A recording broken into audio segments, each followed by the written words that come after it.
There's no saying, oh, the world is safe. It's not safe. Not at all. It's not safe.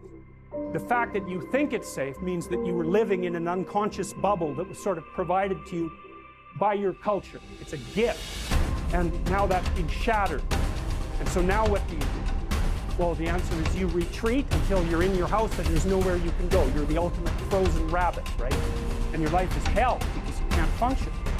The alternative is, let's take apart the things you're afraid of. Let's expose you to them, carefully and programmatically. And then you'll learn that you're actually tougher than you think. Resilience. Resilience, the ability to return to the original form after being bent or being stretched or being compressed. That's the dictionary's definition of resilience. The ability to readily recover from illness or depression or adversity. Resilience, being able to withstand setbacks, broken hearts and broken dreams, financial crisis, loss of loved ones, loss of enterprise, and loss of health. How would you ever handle it if you lost everything you had today? What would your next step be?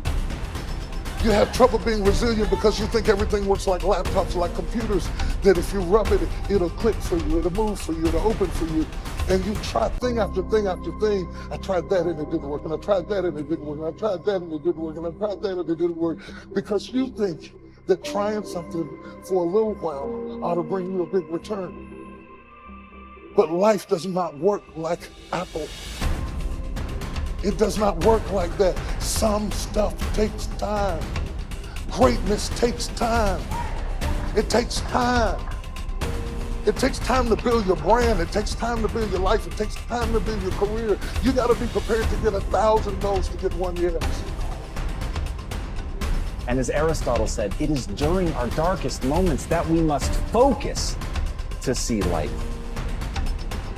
You take your time and you put your focus on that, even when it hurts, especially when it hurts.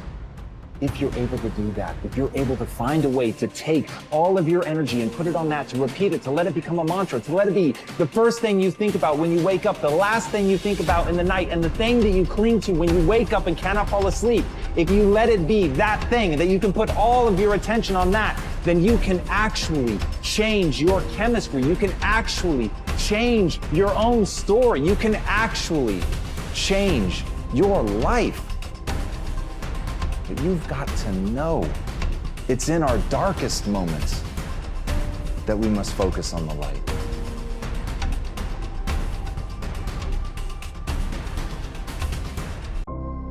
Thought is a spiritual activity and is therefore creative. But make no mistake, thought will create nothing unless it is consciously, systematically, and constructively directed. And herein is the difference between idle thinking, which is simply a dissipation of effort, and constructive thinking, which means practically unlimited achievement. We have found that everything we get comes to us by the law of attraction. A happy thought cannot exist in an unhappy consciousness. Therefore, the consciousness must change. And as the consciousness changes, all conditions necessary to meet the changed consciousness must gradually change in order to meet the requirements of the new situation. In creating a mental image or an ideal, we are projecting a thought into the universal substance from which all things are created. This universal substance is omnipresent, omnipotent, and omniscient. Are we to inform the omniscient as to the proper channel to be used to materialize our demand? Can the finite advise the infinite? This is the cause of failure, of every failure. We recognize the omnipresence of the universal substance, but we fail to appreciate the fact that this substance is not only omnipresent, but is omnipotent and omniscient, and consequently will set causes in motion concerning which we may be entirely ignorant. We can best conserve our interests by recognizing the infinite power and infinite wisdom of the universal mind. In this way, we become a channel whereby the infinite can bring about the realization of our desire. This means that recognition brings about realization. Therefore, for your next exercise, make use of the principle. Recognize the fact that you are a part of the whole, and that a part must be the same in kind and quality as the whole. that the only difference there can possibly be is in degree. When this tremendous fact begins to permeate your consciousness, when you really come into a realization of the fact that you, not your body but the ego, the I, the spirit which thinks, is an integral part of the great whole, that it is the same in substance, in quality and kind, that the Creator could create nothing different from himself, you will also be able to say, the Father and I are one, and you will come into an understanding of the beauty, the grandeur, the transcendental opportunities which have been placed at your disposal. Increase in me that wisdom, which discovers my truest interest. Strengthen my resolution to perform that which wisdom dictates,